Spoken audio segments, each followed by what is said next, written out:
Boys and girls, we are starting on Chapter 8, The Kingdom of a Kind by Jenny Phillips. Alright, here we go. Okay, here we go. Chapter 8, Milo. Is that how you say it?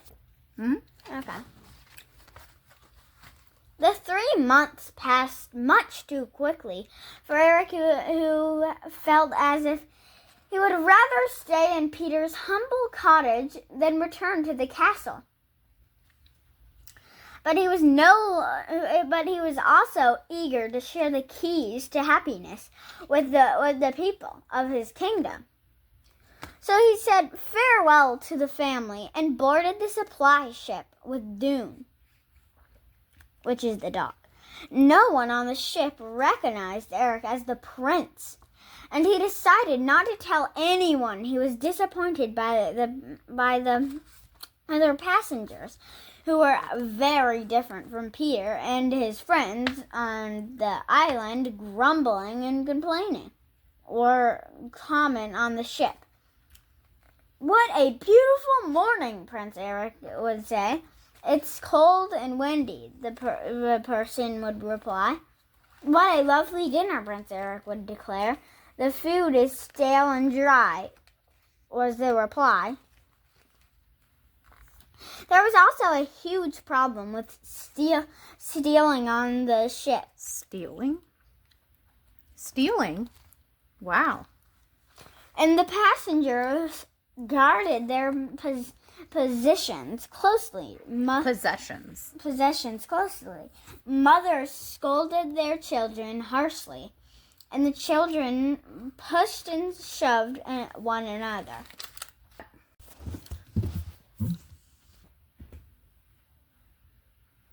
On the second morning of the voyage, Prince Eric saw a boy with freckles and sandy blonde hair sitting alone on the deck, quietly staring out at the endless sea. Taking a seat by the boy, Prince Eric asked, "What's your name?" "Oh, it's just like the title, Milo." "Milo," came a hesitant, quiet reply. "Why aren't you running around and playing?" The boy frowned at Prince Eric. "I don't feel like playing," he mumbled, before turning his head again toward the sea. Prince Eric studied the boy. He looked so sad. His sandy blonde hair was unkempt, and his clothes were ragged. "Where are your parents, Milo, and why are you traveling on this ship?" Prince Eric asked. The boy kept looking out at the sea as he spoke. "I'm here alone. My parents set me away on this ship because they can't feed me anymore. So I'm going to my aunt's house to live." "Have you ever been to your aunt's house?" asked the prince. Milo shook his head. "Well, maybe it will be wonderful living with your aunt," suggested the prince. "I'm sure it will be terrible," replied the sad boy. Prince Eric sighed. "Why is it that so many people are negative? Don't you know that complaining and finding the bad in every situation makes you unhappy?" Milo shrugged his shoulders. With another sigh, Prince Eric sat back in his chair and pondered. How can I help this boy?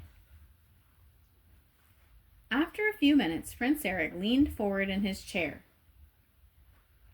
"Hey, would you like to play a game with me?" Milo frowned. "A game? I don't think so."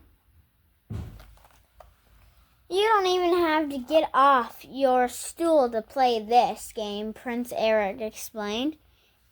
"All you have to do is sit here and think of 40 things you're grateful for." Milo raised his eyebrow at Prince Eric. "Not only is that the weirdest game I've ever heard of, but it's also impossible. 40 things? I couldn't ever think of a thing I'm grateful for." "Oh, that is why you need the game so much." He must not be used to being thankful for anything, maybe. Said the prince. There's a reward for winning the game. Milo set up a reward. How much? Oh, the reward is not money, but I'm not going to tell you what it is until you win the game. I'm going to leave. When I come back in 30 minutes, if you can tell me 40 things you are grateful for, I'll give you the reward. Prince Eric stood up. I'll give you the first 3 items you can be grateful for. Do you feel the cool breeze on your face? You can be grateful for that. Do you see that big seabird sitting on the mast? You can be grateful. You were able to see its beauty. Are you sitting on a stool? You can be grateful for that. The boy looked dumbfounded as Eric walked away. This is a picture to show you, and you can start. Okay, here we go. Is it on? Okay. True to his word, Eric came back 30 minutes later. Apparently, Milo really wanted the reward and had worked hard to think of 40 things he was grateful for. I thought of 40 things! The boat hasn't sunk. I didn't bite my tongue during lunch. There were no bugs in my soup. I've never been struck by lightning. I haven't fallen off the ship and gotten eaten by a shark. Prince Eric listened with raised eyebrows to all 40 things the boy said, and then laughed. Well, those weren't exactly the types of things I was thinking of, but I guess they are things for which to be grateful. For your reward, I will let you play with my dog. His name is Dune. Here's a picture. So cute. What? Cried the boy. He started protesting about what a terrible reward that was, but Prince Eric just reached into his big coat pocket and scooped up Dune. The adorable creature fit easily in one of Prince Eric's hands. Gently he placed Dune on Milo's lap. The boy stopped mid-sentence as Dune looked up at him and then licked his hand. A beautiful broad smile spread across Milo's face and seemed to crack away some of the hardness that had been there. For the next few days, all Milo wanted to do was play with Dune. It made Prince Eric happy to see the boy smile and finally start running around the deck and playing. Dune seemed to adore Milo and always snuggled up in his lap. Prince Eric loved Dune, but he knew Milo needed him more than he did, so when the ship arrived at Milo's stop, Prince Eric placed Dune into the boy's hands. He's yours if you want him, Prince Eric said, knowing that Dune made the boy feel loved.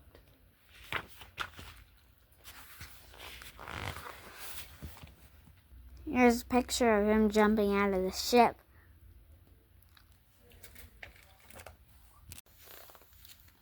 Oh, yes, I want him, cried Milo. Prince Eric watched Milo leave the ship and stand on the dock looking around worriedly. No one seemed to be there for the boy. The crew pulled up the ramp and untied the ropes, and the ship slowly started to sail away. Still, Milo stood there on the dock, looking around. Everyone hurried off, and only Milo and a few dock workers were left. Where is your aunt? Called the prince loudly from the ship's railing. Milo turned around. Tears were streaming down his face as he shouted, "No one's here for me. I don't know what to do." Quickly, Prince Eric ran to the captain, Stop the ship. I'm Prince Eric, and I demand you stop. The captain laughed. I'm not stopping this ship for anyone, especially a man who thinks he's royalty.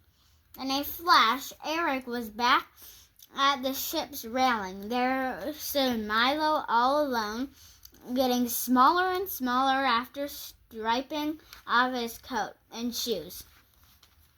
Prince Eric climbed onto the railing, jumped, and managed to make a quite impressive, elegant dive into the cold, choppy ocean. Chapter 9, The Cave. Your turn.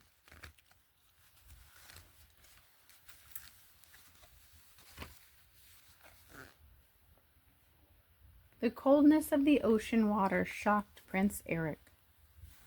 He fought his way to the surface of the ocean and then looked around to find the shore. He swam with powerful strokes, but his soaking wet clothes made it difficult. I'm grateful for all the hard work Peter made me do on his farm, thought Prince Eric, knowing he was in better shape than he used to be when he just lounged around the castle all day. Milo had seen Prince Eric drive off the ship, and he was ready to greet him at the little rocky beach by the dock. Dune scampered over to where Prince Eric lay, breathing heavily. After a couple of minutes, Prince Eric regained his breath and stood up. Milo, was your aunt supposed to meet you here? Yes, my mom sent her a letter. Her husband died years ago. I don't even know where she lives on this island. I only know her name, Cassandra White. Prince Eric shivered in his wet clothes and looked around at the deserted area. Even the dock workers had left now. Just up the road sat a little cottage with smoke curling out of its chimney. Come on, said Prince Eric, pointing to the cottage. Let's get some help. But help was not to be found at the cottage. The angry-looking woman who answered slammed the door on Prince Eric before he could say any more than, could you help us, we? I wonder if that was his aunt. I don't know, but it's your turn. Okay.